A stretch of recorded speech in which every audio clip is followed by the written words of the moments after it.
नमस्कार। चलिए आज बात करते हैं एक ऐसे रहस्य की जो पिछले 200 सालों से राजस्थान के रेगिस्तान में कहीं दबा हुआ है। ये कहानी है कुलधरा की, एक ऐसा गांव जो बस एक ही रात में गायब हो गया। ये कहानी सिर्फ एक गांव की नहीं, बल्कि अपने सम्मान के लिए दी गई एक बहुत बड़ी खामोश कुर्बानी की है। तो चलिए इस कहानी की तह तक चलते हैं। बस एक रात और 1500 से भी ज्यादा लोग। इसमें पुरुष थे, महिलाएं थी, बच्चे थे। सब के सब जैसे हवा में घुल गए। कोई निशान नहीं, कोई सुराग नहीं, मानो वो कभी वहां थे ही नहीं। तो आखिर सवाल ये उठता है कि हुआ क्या था उस रात? कैसे एक पूरा का पूरा जीता जागता गांव एक ही रात में वीरान हो गया? यही वो सवाल है जो आज भी कुलधरा की टूटी हुई दीवारों में गूंजता रहता है। इस पूरे रहस्य को समझने के लिए हमें थोड़ा समय में पीछे चलना होगा, करीब करीब 200 साल पीछे। उस दौर में जब कुलधरा कोई वीरान जगह नहीं, बल्कि एक फलता फूलता खुशहाल गांव हुआ करता था। एक ऐसा गांव जिसे पालीवाल ब्राह्मणों की सूझबूझ ने बनाया था। तो सवाल उठता है कि आखिर ये पालीवाल ब्राह्मण थे कौन? देखिए, ये सिर्फ पुजारी ही नहीं थे, ये तो कमाल के योजनाकार और व्यापारी भी थे। अपनी सूझबूझ और मेहनत से उन्होंने एक ऐसा समाज बनाया था जो न सिर्फ खुशहाल था, बल्कि बहुत शांतिपूर्ण भी था। और उनके लिए सबसे बढ़कर एक ही चीज थी, उनका सम्मान, और वो उसी के लिए जीते थे। और उनकी बुद्धिमानी का सबसे बड़ा सबूत मिलता है उनकी खेती करने की तकनीक में। सोचिए, रेगिस्तान के बीचों बीच जहां पानी की हर एक बूंद कीमती होती है, वहां उन्होंने खड़ीन सिस्टम को विकसित किया। ये पानी बचाने का एक पारंपरिक लेकिन बहुत ही ज्यादा आधुनिक तरीका था। और ये सिस्टम काम भी बहुत शानदार तरीके से करता था।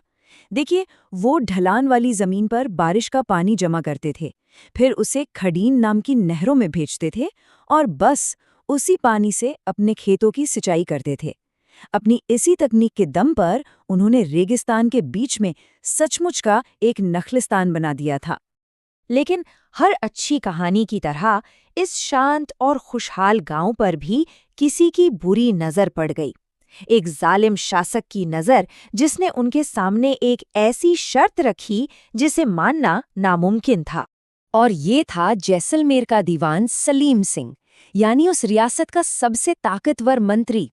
एक बेहद क्रूर और घमंडी शासक, जिसके लिए ना तो कानून के कोई मायने थे, न सम्मान के और ना ही इंसानियत के। जो उसकी मर्जी, बस वही उसका कानून था। तो यहाँ पर दो अलग अलग दुनियाएं आमने सामने थीं। एक तरफ थे कुलधरा के लोग, जिनका कानून था समुदाय और सम्मान, और दूसरी तरफ था सलीम सिंह, जिसके लिए सिर्फ और सिर्फ ताकत और उसका अहंकार ही सब कुछ था। ये टकराव सिर्फ जमीन का नहीं था, ये उसूलों की लड़ाई थी। अब हुआ यूं कि सलीम सिंह की बुरी नज़र गांव के मुखिया की बेटी पर पड़ गई, और उसने गांव वालों को एक सीधा साफ फरमान भेजा कि या तो लड़की को मेरे हवाले कर दो, या फिर पूरा गांव तबाह होने के लिए तैयार हो जाओ। ये सिर्फ एक धमकी नहीं थी, ये उनके सम्मान पर, उनकी आन पर सीधा हमला था। अब गांव वालों के सामने एक बहुत मुश्किल चुनाव था। या तो वो जुल्म के आगे सिर झुका दें, या फिर अपनी पहचान और अपने सम्मान को बचा लें। और बस उस एक रात में उन्होंने एक ऐसा फैसला लिया जिसने इतिहास को हमेशा के लिए बदलकर रख दिया। चलिए देखते हैं उस रात असल में हुआ क्या। शाम ढलते ही सलीम सिंह की दी हुई मोहलत खत्म हो रही थी। कुलधरा और आसपास के 83 और गांव के मुखिया एक गुप्त सभा के लिए जमा हुए।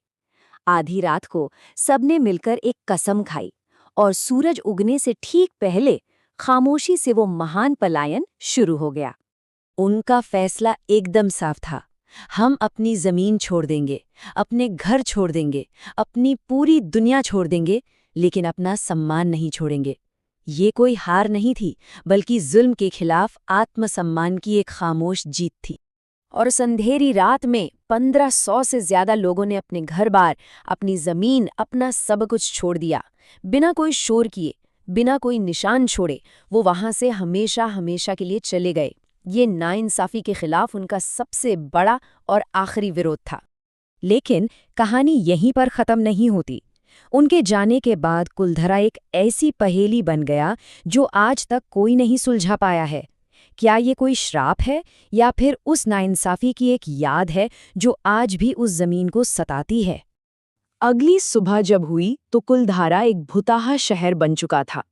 चारों तरफ खामोशी, सब कुछ खाली। ऐसा लग रहा था जैसे वक्त वहीं जम गया हो।